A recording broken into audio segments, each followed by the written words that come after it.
آج یوم دفاع ہے اور پاک فوج ہمارا فخر ہے۔ اللہ تعالیٰ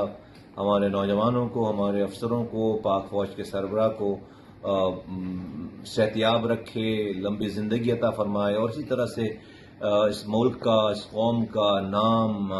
جو ہے وہ سربلند، اس پرچم کو سربلند رکھنے کی توفیق عطا فرمائے ہمیشہ۔ جس طرح سے اس وقت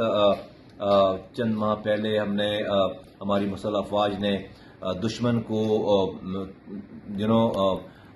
شکست دی ہے، اس کے غرور کو پاش پاش کیا ہے، جس طرح سے پاکستان کو بالکل دنیا کے میپ پہ اجاگر کر دیا ہے۔ دنیا جو اس سے پہلے پاکستان کو اہمیت نہیں دیتی تھی، ہماری فوج نے، ہماری مسلح افواج نے یہ اپنے سے کئی گنا بڑی طاقت کو شکست دے کر اس کے غرور کو توڑ کر جو اس ملک کا، اس قوم کا نام روشن کیا ہے، وہ بہت ہی خراج تحسین کے مستحق ہیں، دعاؤں کے مستحق ہیں۔ اللہ تعالیٰ پاکستان کو سدا قائم دائم رکھے، پاک فوج کو اسی طرح سے اس کی سرحدوں کی حفاظت